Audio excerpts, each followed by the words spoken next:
Bienvenidos a Creepy Couple, el podcast donde cada semana yo, Rolando Hernández, le voy a platicar a mi esposa Ariana una historia sobre un asesino serial, crimen, actividad paranormal, una historia o un evento interesante que ella o yo hemos traído a la mesa. Okay. ¿Mejor? Yeah. And it's Spanglish. We're all English. Yeah, it's going to be in Spanglish, guys. Y va a tener inglés para todos los que... Para todos los que no hablan inglés. Los no sabo. No sabo inglés. No sabo inglés y también para la raza. Entonces, el día de hoy vamos a tener un serial killer que a lo mejor y no ha tenido tantos asesinatos en su nombre. But the way he committed them and the way he treated the bodies after he had murdered his victims and the fact that he lived... Él vivió en la misma ciudad donde nosotros vivimos. ¿La ciudad o el estado? La ciudad. He wasn't in... Oh, donde vivíamos. Ajá, donde vivíamos, en Salem. Where we lived. Ajá. Not where we lived. No. Él vivía en Salem, Oregon. Sí, por eso agarré este tema y porque me platicaste de él. And I'm like, I gotta bring it on. Because I fell asleep listening to another podcast about this because I love murder mysteries, pero I fell asleep to Be aware, honey. I mean, I even wrote here the fact that we lived in the city where he committed these murders, and I didn't knew about him until you told me something about it that you saw somewhere else. So I did put it. Para que no creas que I just ignored you or anything like that. You always ignore me. No, pero bueno. Jerome Henry Burdos, better known as Jerry. He liked to get called Jerry. A.K.A. the shoe fetish slayer. Or lust killer. Or the one that I found interesting and that I love. And I'm going to refer him to. Jerry the stiletto snatcher. He had a specific type of shoe. Tenía ahí ese. Anyway. He was an American necrophilic and ephobophilic rapist. What's an ephobophilic? Thank you. You asked because I actually had to look it up too.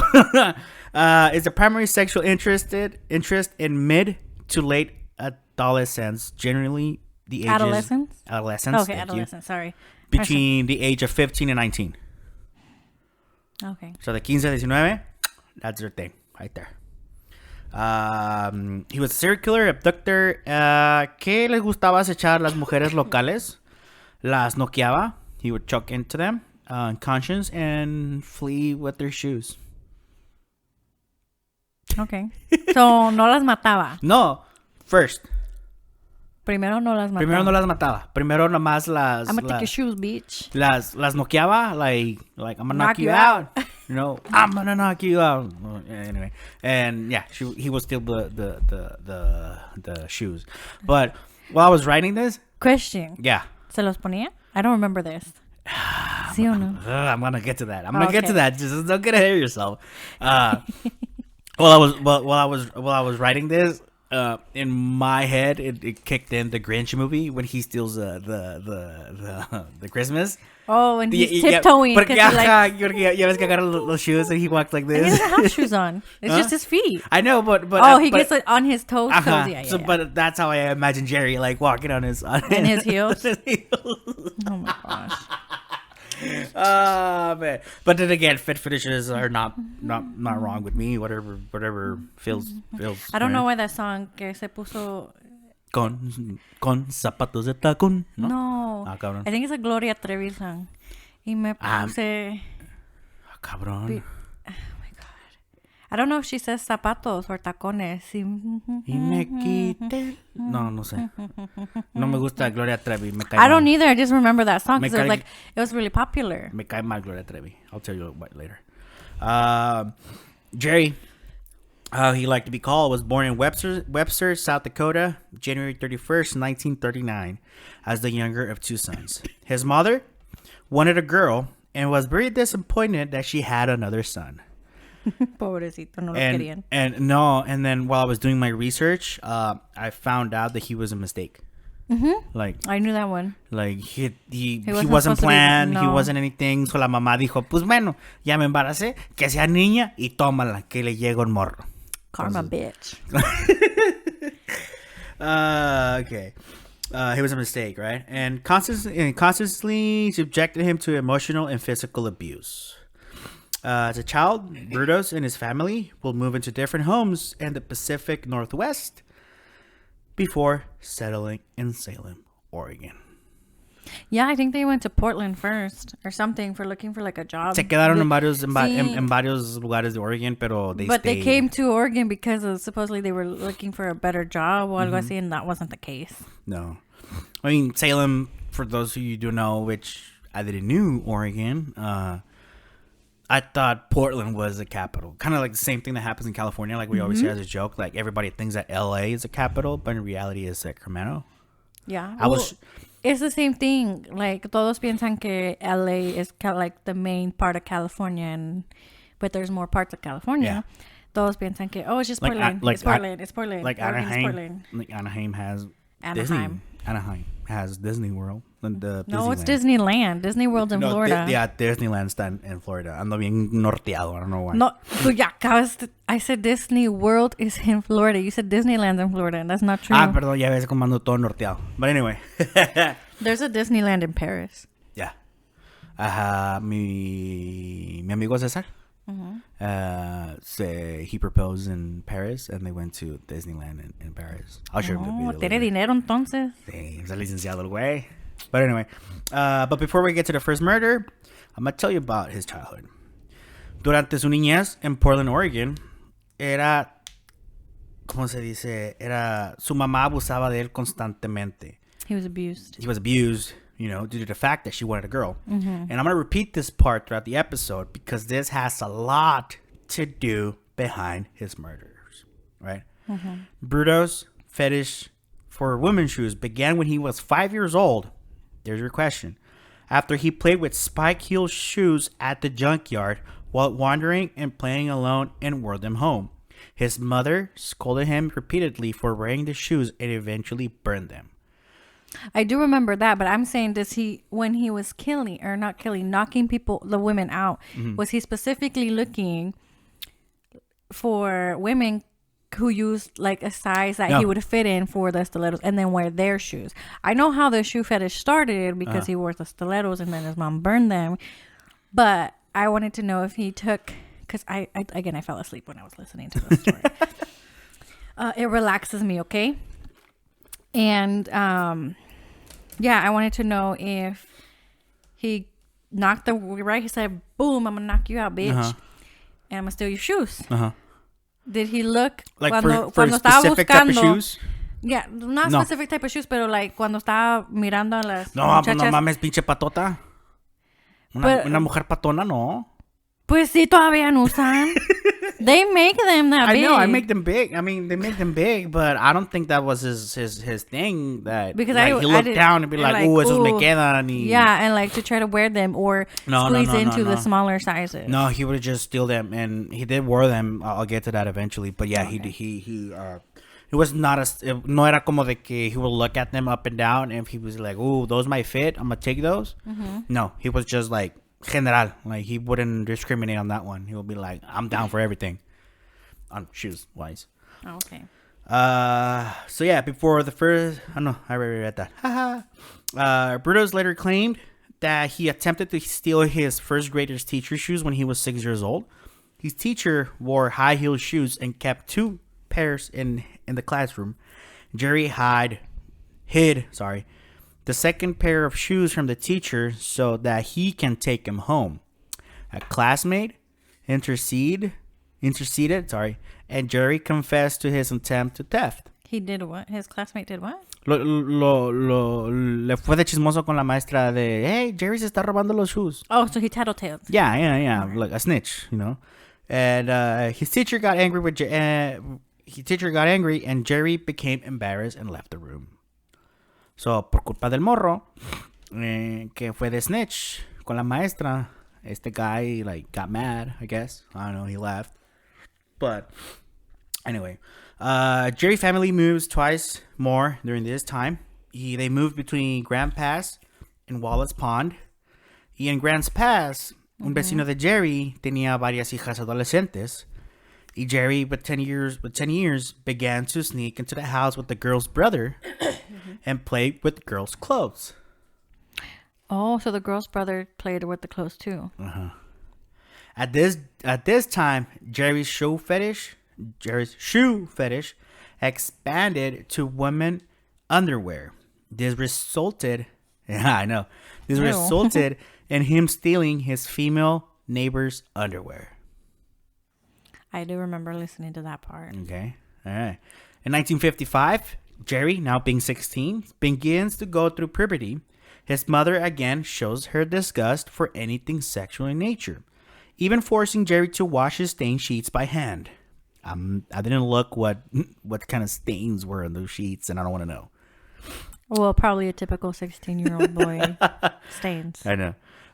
Jerry begins to have bizarre fantasies. He fantasized that he would capture a girl, force her to obey his commands, and beg for mercy. This is when we start realizing that at age 16, he's starting to have these thoughts. Right? Mm-hmm. All right. His family moved one more time to Corvallis, where Larry is studying electronics at Oregon State University. Mm-hmm. He was a beaver. I knew that part. Okay, he was a beaver. Jerry continued his habit of stealing women's shoes and underwear and uses them to enhance the pleasure of masturbation. Ew. I kind of like that rhyme. Enhance the pleasure of masturbation. That doesn't even rhyme. Oh, well, I did in my head when I was reading it right now. Anyway, that does not rhyme at all. During the summer of 55, he stole the underwear of an 18-year-old girl. Jerry decides that he wants to get a nude photograph of the girl instead of relying on the underwear for his sexual pleasure. He sets up an elaborate plot to get the girl to pose for the nude picture. Jerry asked the girl to come to his house under the excuse that he could help her to get back her underwear. Which, that's kind of weird. Yeah, I remember that part. Hey, te robaron tus calzones. Yo te puedo ayudar a regresarte tus calzones. Porque yo tengo tus calzones. Okay. Cuando ella llegó, ella fue atacada por un enmascarado. Y con un cuchillo en mano, la forzó a que se removiera la ropa y le tomó varias fotos. The man left, and the girl got dressed and fled. Mm-hmm. Right. Before she could get away, she ran into Jerry, who said he saw the intruder and was locked in the barn. So, el intruder se va, she gets dressed and leave, y a la vuelta sale Jerry. Así como que, oh my God, coincidence. Oh my God. It's such a coincidence. You're here, you know. Qué raro. Qué raro. The girl left and informed the police of what had happened. In 1956, he lured. I'm trying to come up with lured, but lured. Sería como atrayó. Creo que es atrayó. Uh-huh. Atraer. Atrayó a una muchacha de 17 años. Jerry la manejó a un lugar desolado donde la golpeó. Una pareja paró en la escena del crimen y le habló a la policía. Jerry claimed that he had stopped to help the girl himself and was not the attacker.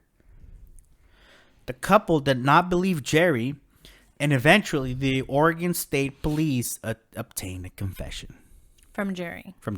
Jerry told this couple, like, yo no la estoy golpeando, like, yo la estoy ayudando, pero esos vatos como de que, nah, no te creo, güey. Gente chismosa. Sí, chécate chismosa. No, no es cierto. On this one, like, honestly, qué bueno por la gente chismosa. Mm-hmm. Que echaron la mano a la pobre muchacha.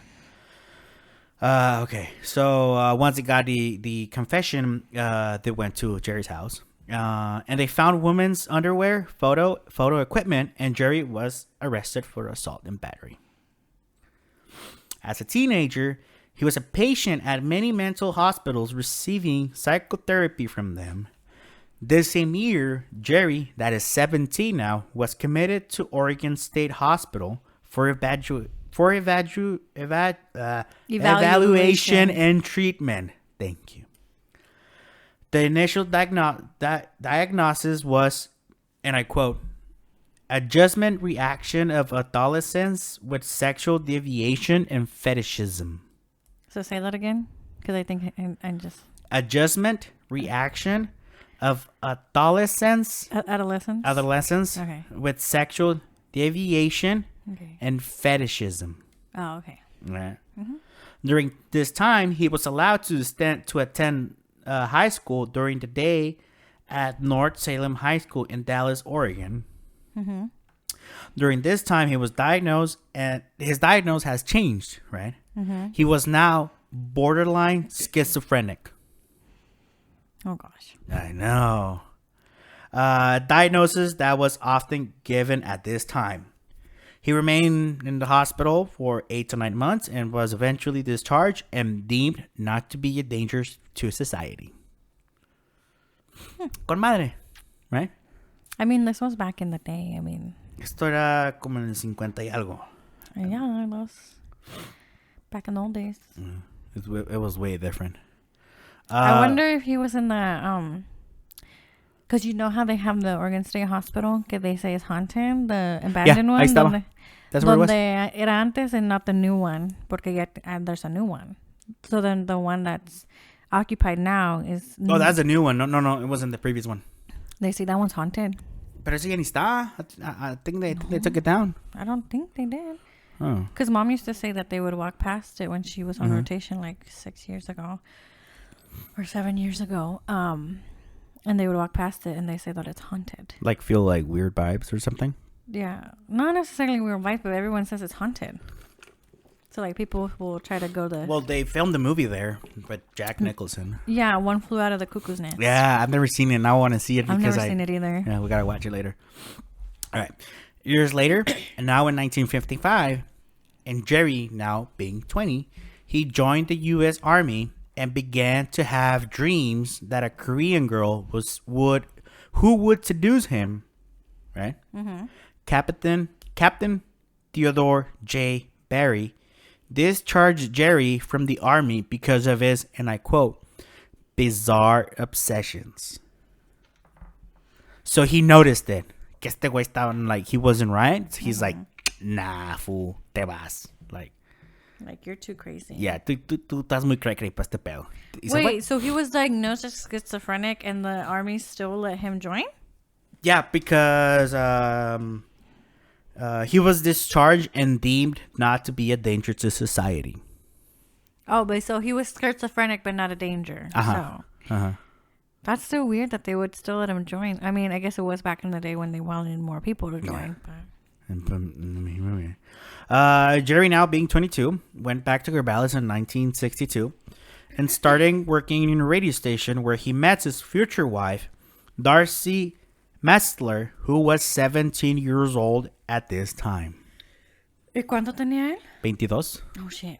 Como que 17, 18, 19, 20, 21, 22, 5 años? Yeah, that's... Pero, like, todavía es como niña. Like, I mean, you don't know shit. On the eyes of the law, you are a minor. You're a kid.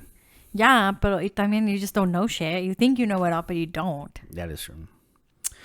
The two began going out, and Darcy's parents obviously did not approve this relationship. Obvio. Someone had a little bit of common sense in these times, and they're like, no. Pues yo tampoco. Like, if we have a daughter y dice, oh, I'm 17 and I met this guy, tiene 22. No, y algo... Yo voy a decir, estás pendeja. No, y algo que me da mucha risa es que en México se acostumbra mucho esto. Tenía amigas con las que yo iba, like, en preparatoria, and we were, like, around the same age, like, 17, 18.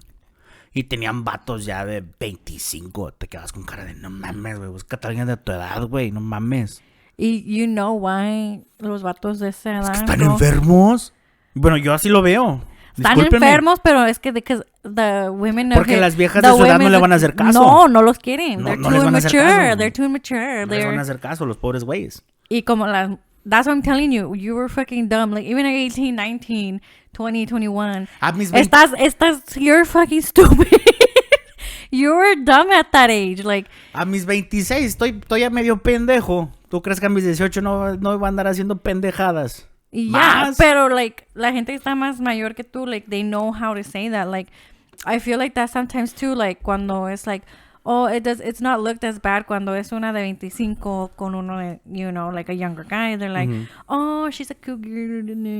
But I feel like it's just the same. I always feel that's a double though. standard. I always think that one is a double standard. It is. It is a double standard, and it's fucked up because that woman has just as right of like as to be treated like a man when that happens. That's disgusting. Yeah. Like you can't get the men of your own age, or you think they're too immature, and all of a sudden they gotta lure a cub. Así les llaman. You know that one? Oh yeah, because they're like the cub, and then they're the cougar. Les llaman cubs. I think it's just dumb. It's just like, I don't know. And because like las muchachas también, like that are 17 or like, you know, they just want to, the men know what to say to make them like think, oh my God, he loves me. Pero no. Pero no te Nomás quiere. te quiere meter el chilorio. Pero en fin. Oh yeah. Darcy is now giving attention to Gary that he never had. Obviously. And the two were married within a few months. Se casaron. Luego. ¿Y los papás los dejaron? Uh-huh. That's weird. I know. En este mismo año, en el 62, nace su primera hija, Megan. Uh-huh. Y la pareja decide moverse arriba abajo en toda la West Coast porque Jerry no era capaz de mantener un trabajo estable. Era una persona que andaba al tingo al tango y no le gustaba un trabajo, se salía a la chingada. En 1967, Darcy, la esposa, se vuelve a embarazar. And Jerry is very excited to have a son. However, Darcy would not allow Jerry to be present during the birth of their son, Jason. ¿Por qué? I don't know. No, I was looking everywhere, busqué y no encontré nada. No se sabe por qué no lo quiso ahí cuando nació. Pero Jerry is deeply saddened by this and regresses back to shoe and underwear theft. So because of this, he went back to stealing shoes and underwear. Because it probably made him feel like como se sentía cuando era niño. Ajá. Cuando su mamá no le dejaba like hacer cosas or Sí. get him in trouble and Como de que no puedo tener esto, pues esto sí lo puedo obtener. That's how I feel like he got it to this point. Well, that's a big cause of mental health is the way like you're treated and you grow up. Yeah. Unfortunately. Now this year is the first attack. Now as an adult. Like Jerry ya sabe lo que está haciendo, ya sabe por dónde va el putazo, right? Jerry claims he stalked a woman in Portland. He waited for her to fall asleep at home. He broke into the house and attempted to steal the woman's shoes. She woke up.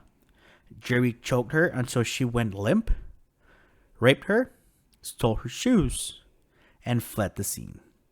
It's unknown if this woman went to the police and presented any charges, but I looked everywhere and there's no reports of a rape in that year. Or, well, not in that year, like within that time frame in Portland PD. I'm like, nah. So my guess was that she never presented any charges. A lot of women don't. I know. So now we got to keep in mind, he already raped someone, right? So he's just so close, right? This is the point where his story starts going south. In January 1968, Jerry, which is now 28 years old and living in Portland, committed his first murder. The name by the victim, the name by the victim Of the victim. Yeah, the victim by the name of Linda Slauson. She was 22 at the time. She was selling encyclopedias back when encyclopedias were a thing. I mean, people still use them, just not. I mean, I remember when my grandma bought the last one like 15 years ago, and we still have them, I think, somewhere back in Mexico. I think you have to buy new ones every year because they change. Yeah. She used to sell them from door to door, and Jerry convinced her to come down to his workshop, which was, in the basement. What I'm about to tell you, he did at this. What I'm about to tell you, this little part, he did this while his wife, mother, and children were in the house. I think I remember that part. They were in technically the first floor. He was in his basement, right? All right. He decided, and this is like where he gets like, I want to say like smart, but he gets savvy about the situation, what he's about to do. He decided to go get them out of the house so he could have fun with the corpse. He went upstairs and suggested that to his mother to pick up some hamburgers for dinner, and he gave them some money. She left the house, and Burdos went back downstairs. You're wondering, as I was when I was writing this, why she went to the garage with him. The reason is because he posed as a police officer during the murder. I think I heard that. Okay. Yeah. All right. As soon as they got to the garage, in a couple of minutes of vague conversation, Jerry hit Linda with a 2x4, breaking her skull immediately and then strangled her to death.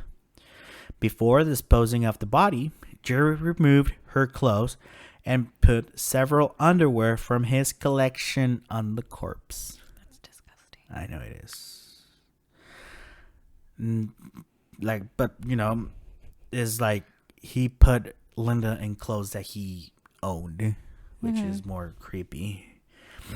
His collection. We're just getting started. He arranged her body in provocative poses and used a hacksaw to cut off her left foot, which he kept as a trophy, like a lot of serial killers do. He kept it in a freezer and used it to model his collection of high heel shoes.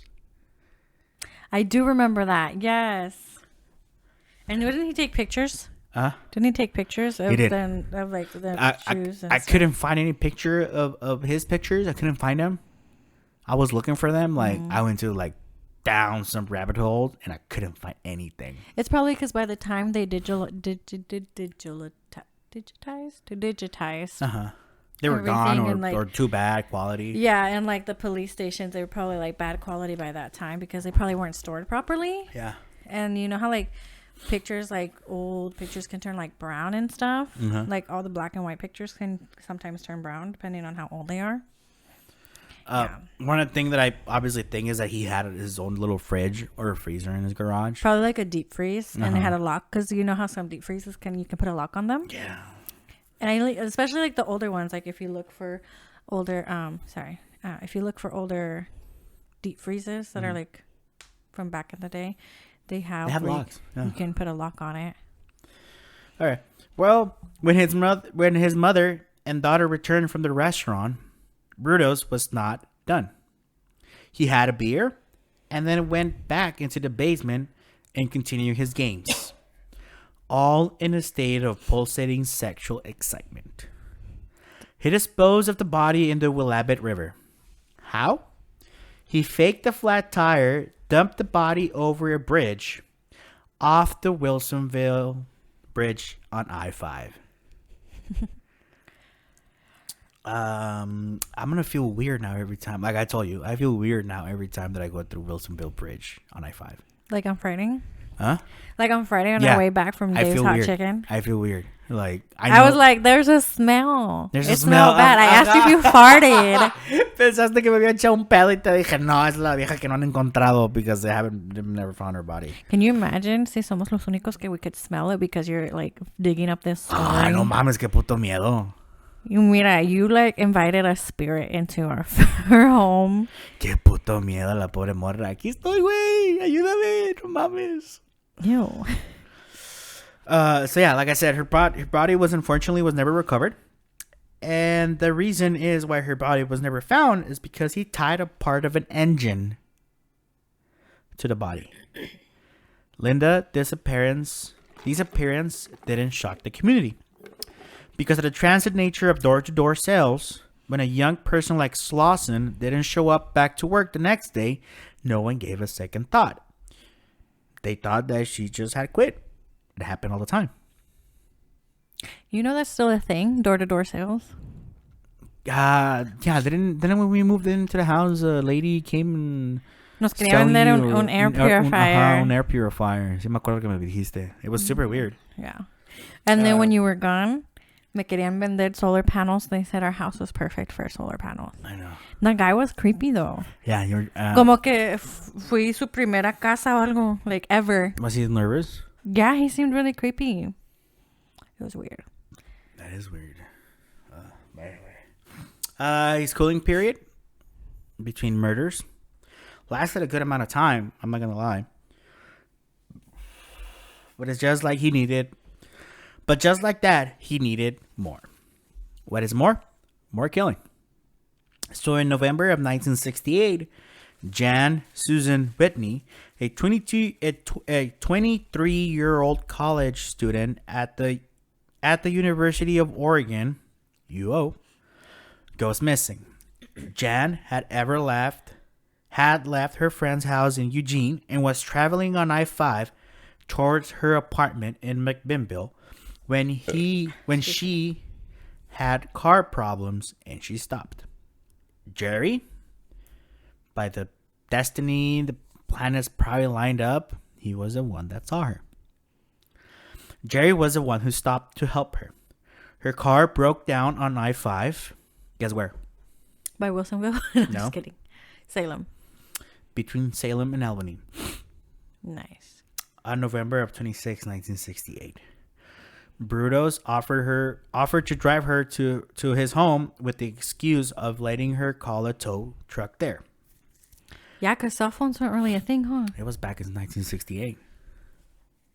When this happened was in 68. It was like cell phones didn't start popping up until like mid-90s.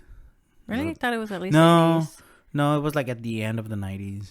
Like more commercial, yeah. But like No, but at there the was 80s, those big brick ones. a los 80s, pero eran like que los más caros and only like the top guys at companies had them. Yeah, los pinches bricks que parecen ladrillos que puedes matar a alguien a la verga. I know. Burdos over, yeah, so they can call it tow truck, right? While still in the car, he strangled her with a leather strap and raped her. He kept the body hanging from the pulley in his garage for several days, during which he dressed, photographed, and had sex with. This time, Burdos cut one of her breasts instead of a foot like in Linda's murder and made a resin mold out of it to use as a paperweight. Oh my God. That's gross. I know. Afterward, he tied the body to a piece of railroad iron and threw it in the Willamette along with Linda's foot, which at this point had rotted. So she got rid of Jan. She got rid of Jan, and she got rid of the foot too because it was already rotted. I told you, body parts can only last so long, even in the freezer. I know. Her car was later found at a rest stop a couple of miles north of Albany. I know. Like between Albany There's and Salem. two, There's only one rest stop between Albany and Salem. I mean, there's one on each side. But no, she was going to McMinnville. And McMinnville's not north, so it's gonna be the one on this side.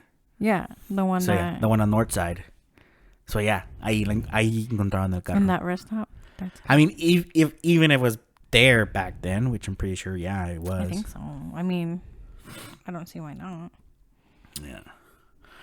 Well, in March 27th of 1969, just 4 months after his second murder, making his cooling time much shorter, Karen Sprinkler, a 19-year-old college student, went missing. She was last seen alive in Mayer and Frank parking lot in downtown Salem, where she was on her way to have lunch with her mother and buy clothes for her the spring semester in Oregon State University. Now, I looked the research on this and I couldn't find where it was, but I have my idea. Donde está el JCPenney? Ya ves que está JCPenney, el que es Bank of America, está en esa calle. Oh, Kohl's. I think it's Ajá, Kohl's. es Kohl's y otra que está en contraesquina. I was looking at the pictures of back then, and hay una foto donde está un clock. Un clock que sale like out of a pillar. I don't know about you, correct me if I'm wrong, pero yo he visto ese clock en el... ¿Qué es Macy's o JCPenney? No me acuerdo cuál es la que está ahí en la esquina. Creo que es Macy's. Es amazing. Yeah. Bueno, el Macy's antes era un Mayor and Frank. Y en el parking lot que estaba enfrente. Is that the Marion Parkade now? Huh? Is that the parkade donde Ajá. you go to? That, yeah. That's where she was last seen. Oh my God. That's I crazy. know. That's crazy since those buildings are old. Yeah, they're old as fuck. In March 28, a day later, a family member of Karen reported to the police that she was missing. While conducting the missing person report, 2 young girls informed police that a large man dressed in drag was on the parking garage roof where Karen's abandoned car was found on the day she went missing. So dos morras vieron a este güey vestido de drag. So he was dressed like a woman. He was dressed like a He was woman. dressed as a woman. Y dijeron, este pedo está raro. Yeah, because yo pienso que back in the day, like, It wasn't as common. like drag, gay, transgender was not a thing. Wasn't as common. I mean, it was a thing, but not like... It wasn't accepted como now everything's accepted. According to Burdos, at the end while the investigation was going on, so I'm jumping a little bit forward. He abducted Karen at gunpoint from a parking lot outside of the department store of March 27th of 1969. Right? Burdos was dressed in women's clothes during this attack. He took her to his garage, made her try on his collection of underwear, and posed her while he photographed her, raped her, and strangled her by hanging her by the neck from a pulley. So, cuando la vistió, she was still alive. La vistió y le dijo de que vístete, ponte esto y you know, he probably said, I don't know, obviously nunca dijo, pero es como que haz esto y te dejo vivir. You know, y ella pues con tal de salir con vida de que okay, va. But she ended up dying. But she ended up dying, yeah. La mató ahorcándola de un fucking pulley. Jerry had sex with the body on several occasions and cut her breast to make plastic molds again. So remember how in the last one he made a resin paperweight? Anyway, afterward he tied the body to a 6-cylinder car engine with nylon rope and threw her in the Willamette. They found her body though, no? Nada más de todos los asesinatos, nada más el primero. La Linda. La Linda es el único que no ha encontrado el cuerpo. La Linda, pobre Linda. Saludos por mi hermana, porque pobrecita. Okay, so at this point he decided to stop murdering for a super short time, right? And he started to kidnap women. Or I don't know if that was in his initial plan, or they were going to be victims, but he was not successful at all. There's only 2 people that we know of that there are survivors. They're still alive up to this day. Una vive en Portland y la otra vive on the coast. No se sabe más. Portland, she's like an activist about rape and all that stuff, right? Well, because he probably raped her. No. No? No, I know. He was not successful. None of these 2. And I'm about to tell you is a handful of survivors of Jerry. Like the woman earlier, where Jerry broke into her house, strangled her, and stole the shoes. So technically 3. In April 21st, 1969, Sharon Wood, of 24 years old,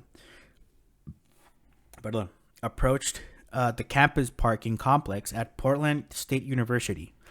A voice on her head told her not to take the secluded side stairwell. Something wasn't right. Your sixth sense, as they say.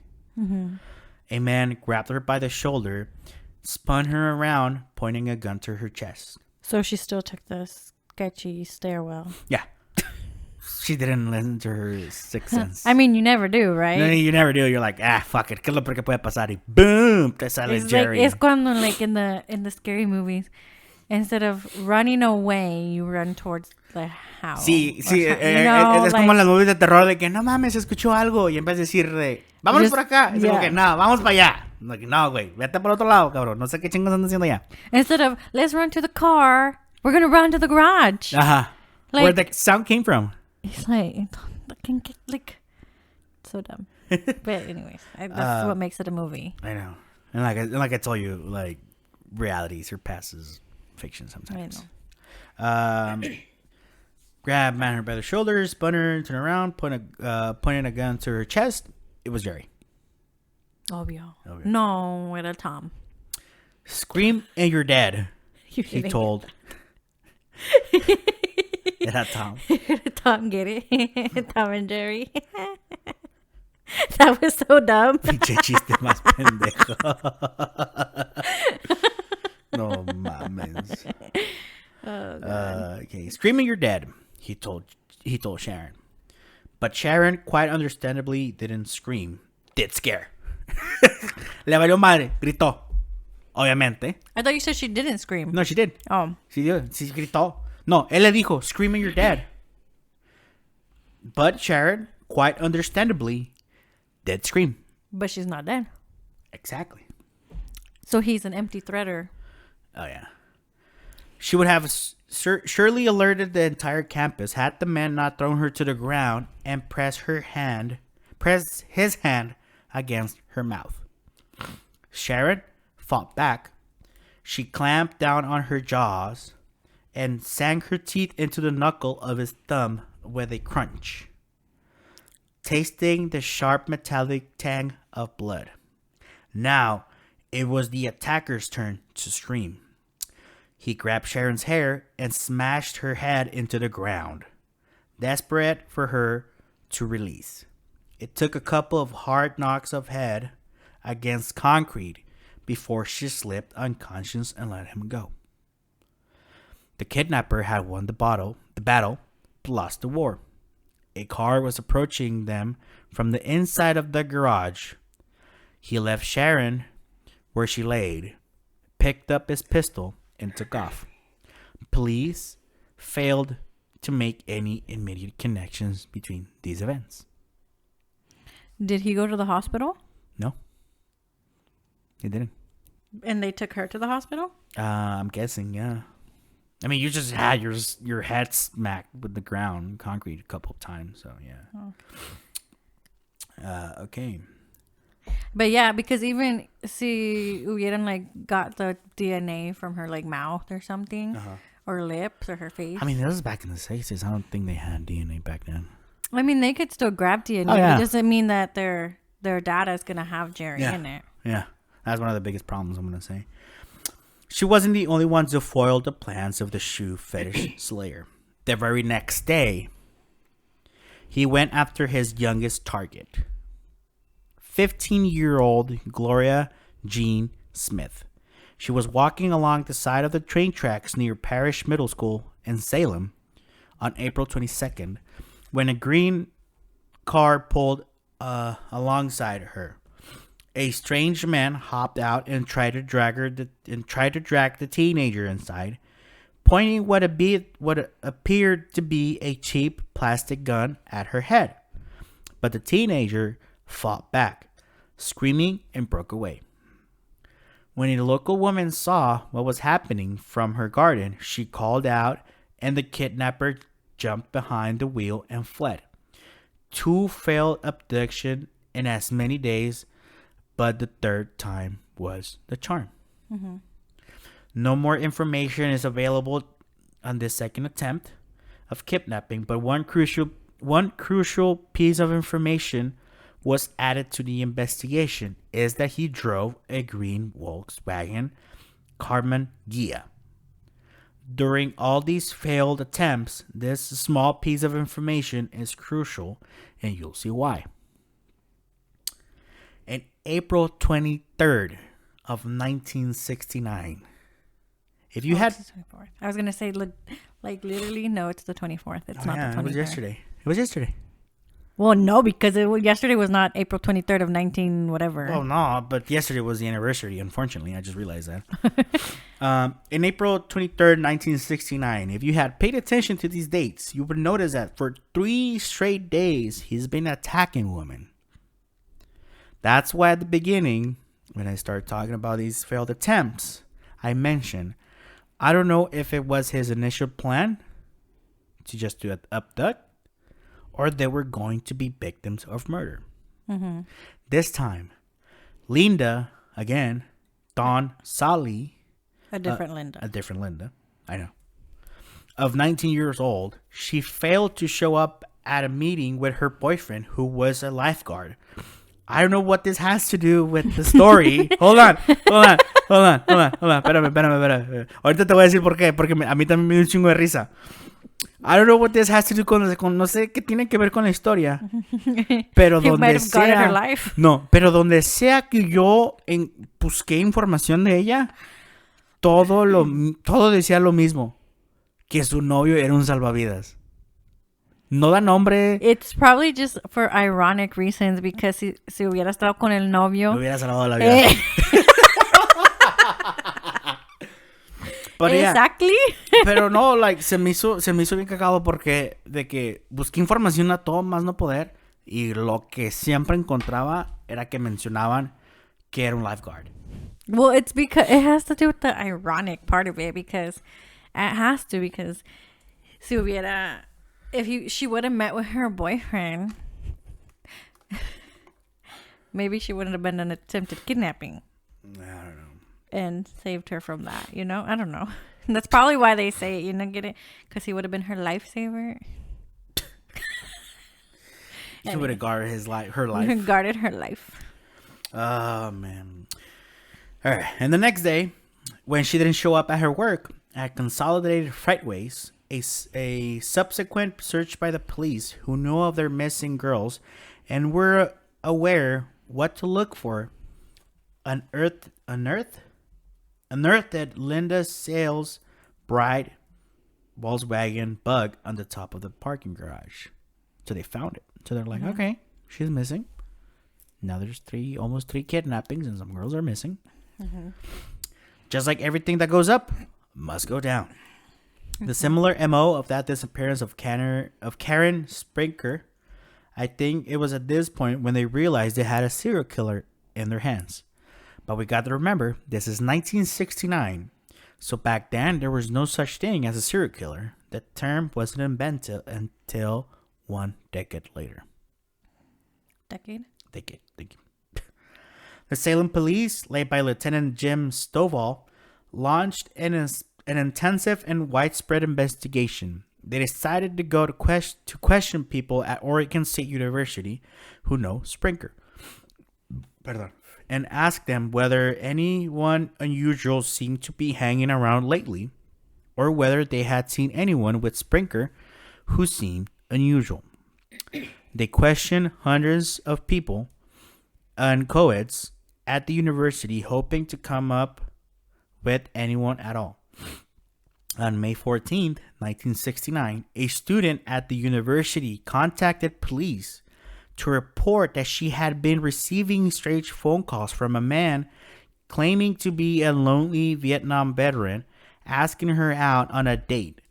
This one girl, in fact, accepted the date, saying she didn't like him. She described him as being 30, red hair, and freckles. In fact, dozens of women at the university had been asked out on dates by this guy. But actually, what caught the cops' attention was that in a separate investigation, they learned of a big man with red hair and freckles who had recently tried to wrestle two young girls into a car the time he tried to kidnap Sharon and Gloria. So now they have a link. Now they're like, we're going for the same guy. Yeah. So I kind of feel like they grabbed both, because there's two lines of investigation, right? Yeah. The guy that reported that disappeared with this one girl, and they have the attempted kidnapper. So they have two lines. So they have like different type of information. They're like, let's bring it together. Yeah, and they just linked it all together. Yeah, they linked it. Like, once you get 1 and 2 going, you're not stopping. Yeah. The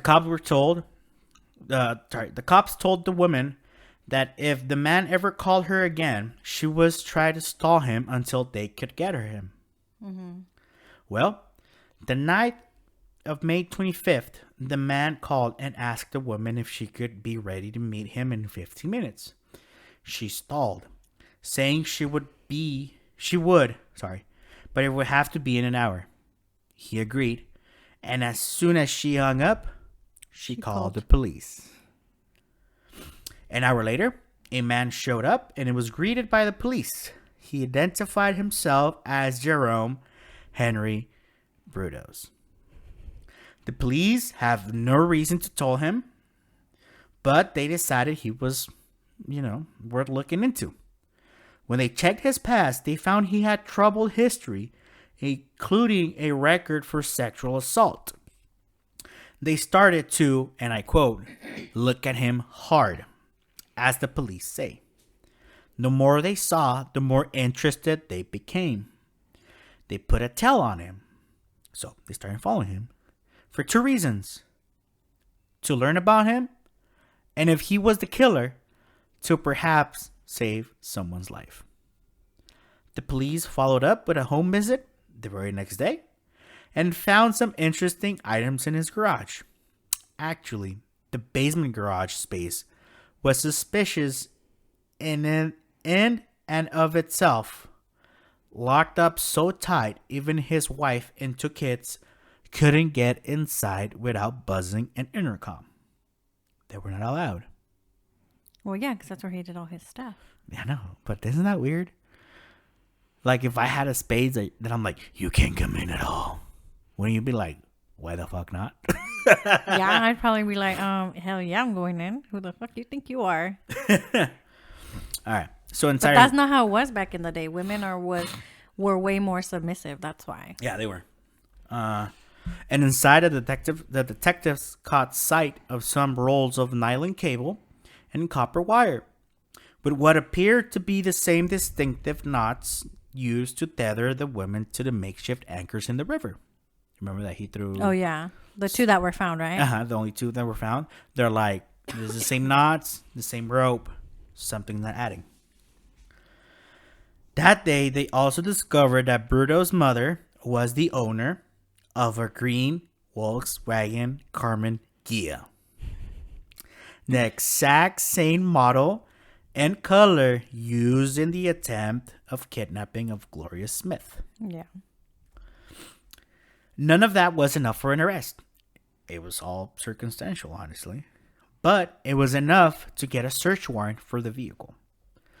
So they left. 2 days later, the detectives returned with said warrant and went through the cars for evidence. Nothing conclusive came out of it, but the whole show apparently spooked Burdos so much that he decided to take his chances on the run. He loaded his wife and two kids into a car and fled up north, possibly heading for Canada. If he would have left a little sooner, he might have gone away for good. But the cops were keeping close tabs on him. Authorities quickly realized he was missing and put an APB. Which I had to look. I mean, I kind of knew what an APB was, but I had to look what it was. That's alerting in every other state. Right? Yeah. But I had to look what it was. Mm-hmm. And it stands for All Points Bulletin, which is one type of communication between one police station in the area with special instructions to arrest someone in particular. Yeah, and then they're like printed in kind of like a bolo, office. Like be on lookout. I think it is a bolo. Be on the lookout. I don't know.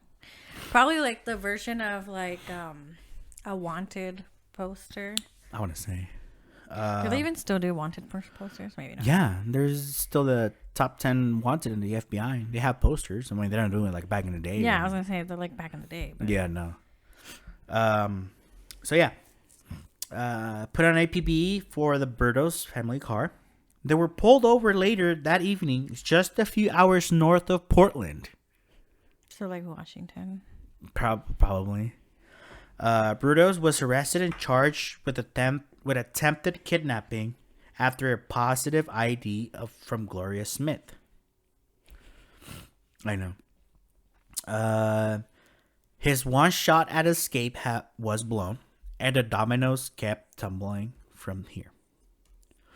While he was booked into Salem County Jail, The guards discovered a piece of unexpected circumstantial evidence that connected him to the sprinkler and wood cases too.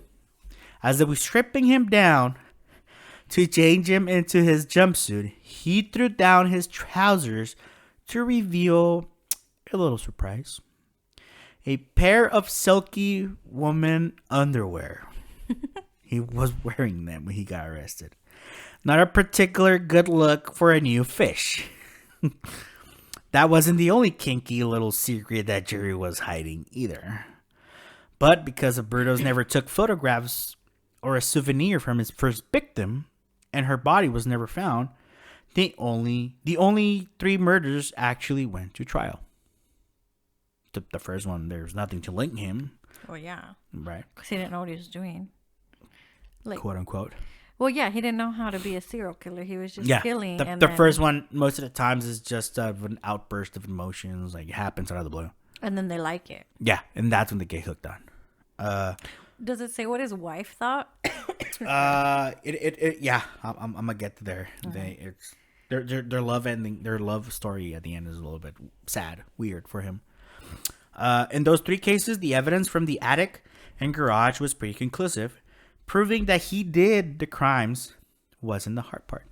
The difficulty would be countering Jerry Burdos' insanity plea and proving that he was completely lucid. Thank you. Lucid. While kidnapping, torturing, and killing his victims. So just like every serial killer, he tried to get a insanity plea. Well, I honestly think that a majority of serial killers are nuts. But then again, like there's some screws loose that makes you want to kill people.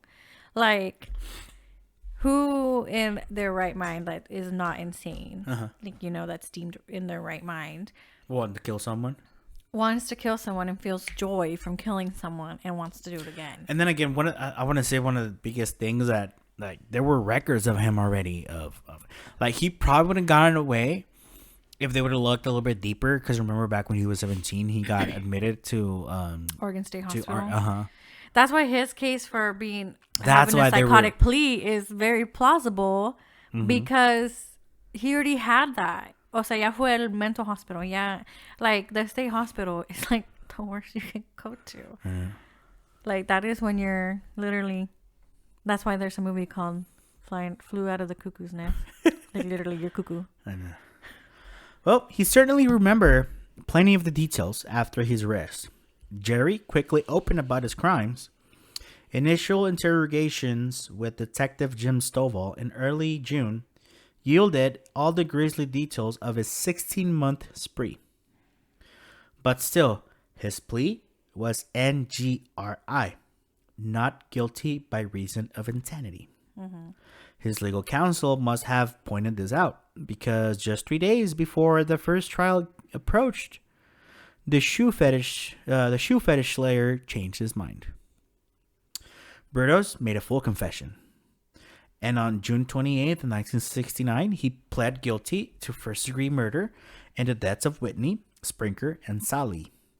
He was sentenced to 3 consecutive life terms in Oregon State University, Oregon State Penitentiary. He had confessed also to the murder of Slauson. However, they couldn't convict him for that. Because there was no evidence to link him. Like, he can say he killed 100 people, but there's nothing to link him.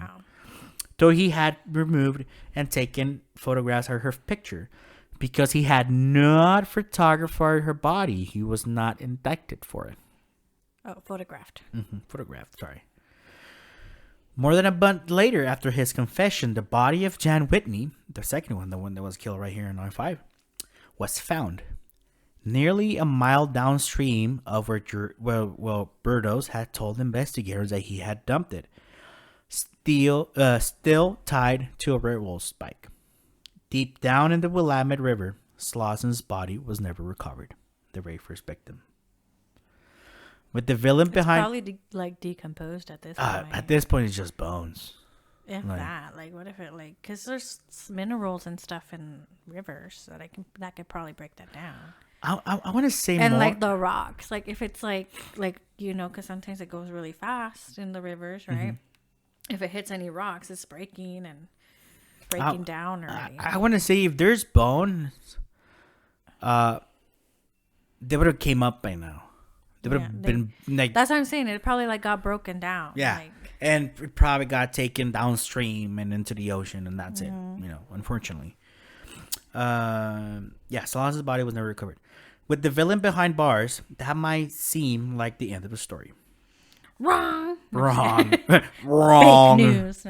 But there was one part which still puzzled investigators. And this is where your questions might be answered. How exactly did the wife fit into all this? Exactly. Did she know? Are we really supposed to believe that her husband kidnapped and murdered 4 women right under her nose without her knowledge? It's pretty obvious, and the suspicion seems to be confirmed. In August, after Burdos' confession, a neighbor came forward to report that she witnessed Darcy Burdos helping to carry the body of Karen Sprinkler from the house to the car the night she was killed. I'm assuming the cops was wrapped up in something, or that she reported was long overdue. Wait, so the neighbor knew this whole time? No, the neighbors saw Darcy and Jerry put something in his car, but she couldn't tell what it was. That's suspicious too, though, because like, why wouldn't you like if it looks suspicious? Why wouldn't you call it in? But at the same time, isn't like it's like if you help me out, because I was reading about it, and she said that they grab a carpet, like it looked like a carpet, they put in the car.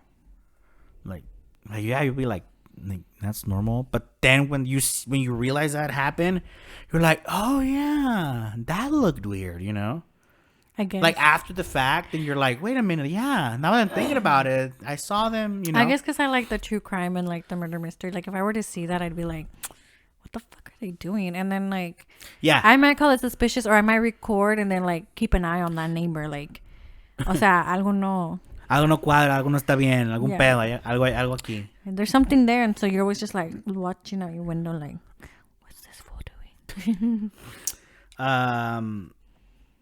It was only after the key dates were made public during the trial that this neighbor put 2 and 2 together and realized that suspiciously heavy rug might have been something else inside.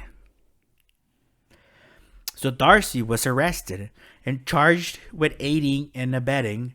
She was found not guilty later that year because even if that report was true, there was no way to prove she knew what she was carrying.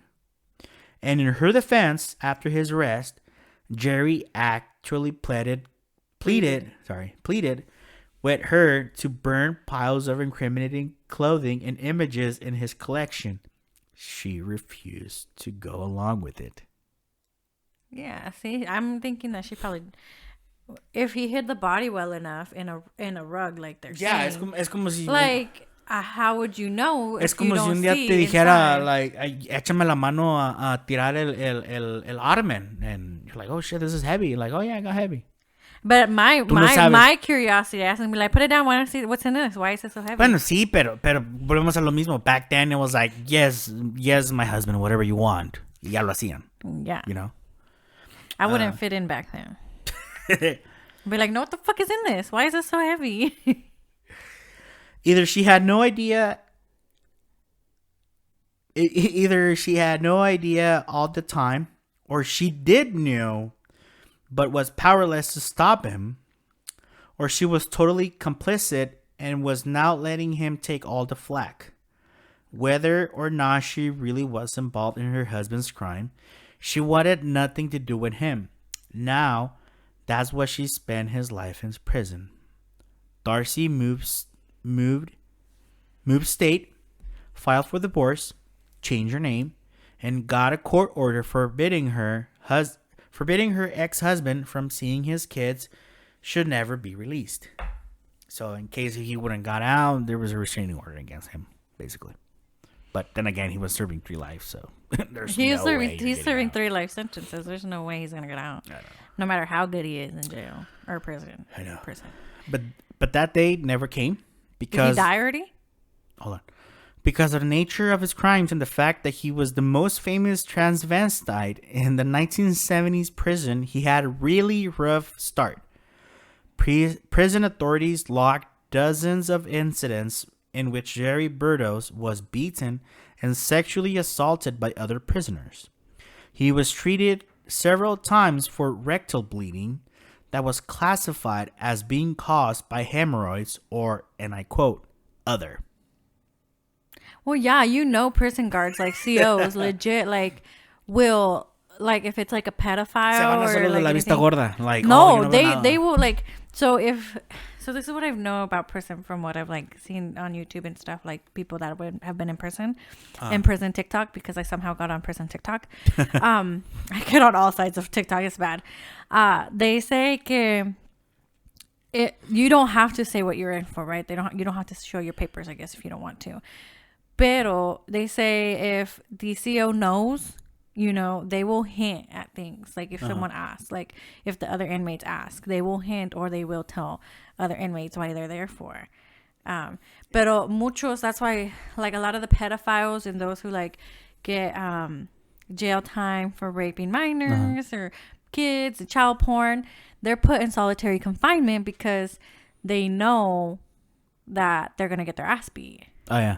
So they're like protected, and then only sometimes they go out within like an hour, I think, a day that they might be able to go out with other people, and then that's when the COs, the correction officers, will tell them, the other inmates, that y luego se salen, they come out of they leave the pod like the COs, and it's empty, and all of a sudden, oh my god, it's just free for all at that point, I guess. Yeah.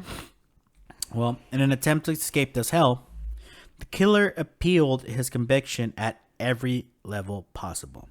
Each time, the verdict was upheld. But in 1999, he was even told by the prison parole board that he would never be getting released. He attempted to appeal again in several occasions. While incarcerated, Burdos had piles of women's shoes catalogs in his cell. He wrote to shoes companies requesting them and claimed they were his substitute for porn. Just like several serial killers, just like Richard Ramirez, the Night Stalker, Rudy Plato, and other serial killers, Burdos had a peaceful death. Which to me kind of makes me angry at the fact that these monsters continue to leave and had an easy, normal death. Mm-hmm. He died in prison in March 28th of 2006 from liver cancer. And at this time of his death, he was the longest incarcerated in the Oregon Department of Correction, a total of 37 years from 1969 to 2006. And it's possible that he might have ended the lives of many more. Authorities matched up 12 disappearances which occurred.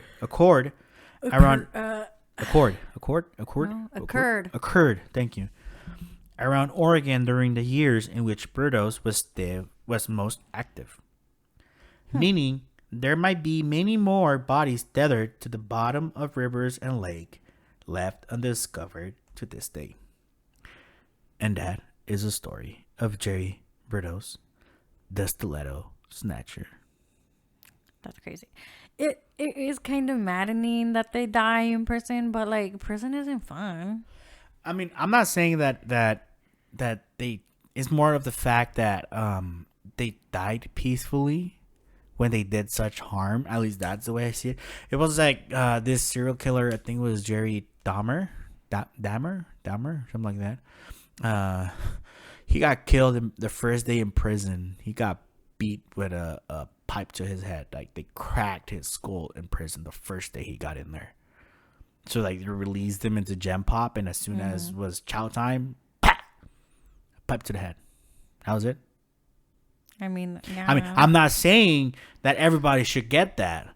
But I'm just saying, like, it's kind of sad, or at least I feel it's sad that this guy did harm to women, to my family, and he just died of cancer. You know, he was just sleeping and dying in his sleep.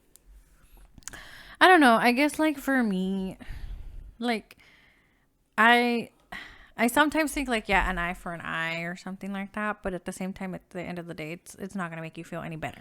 There's a quote from Gandhi that says, it's not going to make you feel better. No. Like, the fact that, like, even if, let's say, he gets a death sentence, and I don't know if that's a thing here in Oregon right now. No. Or not. But, like, let's say they get a death sentence. That, to me, is still, like...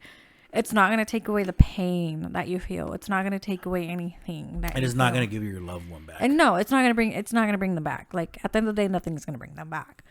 So I feel like spending the rest of your life in prison is pretty sufficient, you know, because you aren't going to have those freedoms, you know.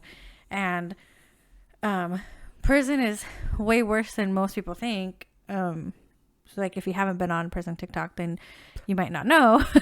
But I had that coworker from the mail that he was in prison. He told me a couple details. And I mean, like, they even say that the food that they get delivered to prisons and jails say not for human consumption. Oh, yeah, I know. So, like, you know, they're not eating. And I agree they shouldn't be, like, comfortable. Like, maybe they should have edible food. Like, yeah, but it doesn't have to be, like, a 5-course meal or anything. Like, it shouldn't be, like, super good. Mm-hmm. But yeah, like, I mean, it's not there to be, like, you're not there to be, like, on a hotel or something. Yeah, no. But, like, you know, it's worse off than people think, because people think that they just go get locked up and we're just wasting resources, when really their food is shit. They don't get, like, medical attention when they need it. Uh-huh. And they don't get proper, like, hygiene things. Like, I mean, they can at least have proper hygiene and just food, but, like, they can be in a cell for 23 hours or 24 hours a day. That's if you're not in lockup and you stay there for months or weeks, you know. Yeah, but usually lockup is like you're in the cell for 23 hours and then one free by yourself. But still, that sucks. I mean, and nothing's gonna make you feel like the pain go away, you know. Yeah, no. And I don't know. I think, like, eye for an eye, yes, and some people feel that, but, like, I don't know. It just depends on the situation. Maybe, like, oh, you got your ass beat. Eye for an eye, beat their ass, maybe, you know. But, like, it's hard to be, like, an eye for an eye, because it's not going to bring it back. It's not going to make you feel better. But knowing that they are stuck in a cell all day, it's a little bit more comforting, because they should suffer. They should have to sit with themselves. Yeah. And what they did. With their own thoughts. Yeah. Of what their consequences were, you know. Like, what happened. Like, what'd you do in your life. And because I feel like sometimes if they get beat to death, or if they get the death penalty, that's kind of like the easy way out. In a way, you're not suffering, you're not remembering those things that you did. Like, you're not constantly getting haunted by your victim's face, like the faces of your victims and stuff like that, if you know what I mean. Yeah. I feel like it's just like a coward way out. Like, an eye for an eye, I feel like if maybe, like, because he raped them, so I feel like they should have caught those other bleedings that they say at the end. Yeah, like those, that's kind of cool. But, like, I think that they should have, like, because, you know, he got those magazines to kind of get off. I feel like he shouldn't have the ability to get off. He should have been You're not getting neutered in a human way, you know. Not necessarily neutered, because that's just taking away your balls, but, like, taking away his equipment. Yeah. Because there's still a way that they can pee, but they have nothing, you know, they have, like, a little nub, so he can't get off on it. I want to say at that point is just depriving him from the pleasures that he had. Like, depriving him of the pressures. You're not getting shoe magazines. You're not getting this. You're not getting that. But, like, taking away. You're getting the opposite. You're getting the opposite. Taking away also his junk. Yeah. You know, like, obviously there's probably a way for the urethra to be able to be used so you can pee, obviously, because, you know, you don't want that backing up in your kidneys. But, you know, like, taking away that pleasure that he was getting from shoes and from, you know, like, shoes was his porn. No. So if he was still getting those in jail, like, that to me was fucked up. Like, he shouldn't have got that in prison. Like, he shouldn't have been allowed that, because everyone knows that's his fetish and that's what he got off of. So I don't think he should have been able to get those, and I think he should have got his junk chopped off and not be able to pleasure himself and not have that pleasure system for him in terms of like kind of eye for an eye, but not necessarily dying right away, in my opinion. I understand. Because that's like a cheap way out. And, you know, like if you murder my family member, I want you to rot in jail. Oh, yeah. That's understandable. It's kind of like, isn't there's like countries where if you steal, they cut your hand off? There's a lot of countries and thing is that happens more like in Asia, but I think I've heard about cases that happen in Mexico. Like where they grab you, they te cortan la mano por andar de ratero. I think it's like those, because I remember I told you que fuimos a Chiapas and there's this one little part of Chiapas. Sí, que they're all ruled by their own little rules. They have their own rules. Hay una ciudad in Mexico City, and I don't remember what delegación, which there's a sign at the entrance of the main street of this little colonia, you know, like a little neighborhood that says, if we catch you stealing, we will chop your hand off or you'll get beaten to death. Yeah. So I'm like, yeah, because damn. like in that little place that we went to, and that little town in Chiapas where it was like a tour you can take, where we went, the guy was explaining like they have their own rules here. So like if someone commits a crime or does something wrong, they come together and decide what the punishment's gonna be. So kind of like, I think of it like that. Like if you kill someone that I love, I think you should rot in prison, right? But like depending on what you did, like if you raped them and then killed them, right? I think you should be taken of your pleasure system and everything that brings you joy. Yeah. And like literally rot in hell, like a slow fucking death. You know what I mean? I understand. Because even if they do get cancer in jail, it's not peaceful because you're I know you're in pain, but you're in pain. But it's a slow death. At least that's how I see it. Yeah, and I think they should suffer a slow death, though. Like suffer, like then never mind. Suffer. I don't feel bad anymore. I'm just thinking about it right now. But I mean, like suffer that pain that you're feeling that you wish you would just die already. But you wake up the next day like, fuck, I didn't die. You know what I mean? Yeah. Like suffer and have to deal with that every day. Like I want to die, but I'm not dead. I want them to have that feeling to wake up every day like, fuck, I didn't die. Fuck, I didn't die for years and years and years. That's what I want. I want to mentally fuck with them. Like, you know what I mean? Because that's what it does. That's what prison does. It mentally fucks you up. Yeah.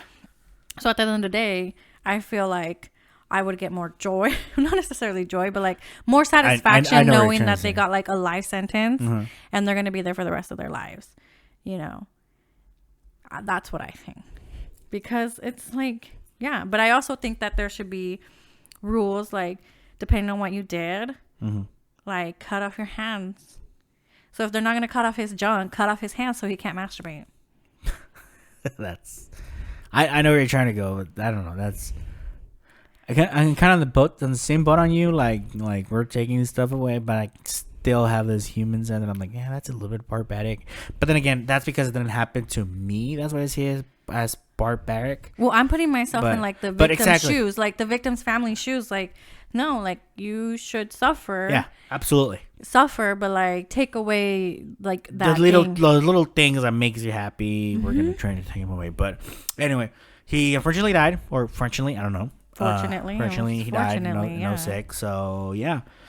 Guys, if you liked the podcast, you got a comment to say, just go ahead, leave it in the comment section below. Give it a thumbs up, share. Is there comments on Spotify? No, but this is going to YouTube too, so don't worry about it. But we didn't film it, so just the audio? Just the audio is going to go there too. Okay. Half of the people don't even listen to or see podcasts, they just listen to them. So yeah, leave a comment, give it a thumbs up, rate it, share it, and you know the dilly. Don't say that. Don't ever say that again. No, you'll love it. No, I don't. Don't ever say that. Take care, guys. Later. Bye.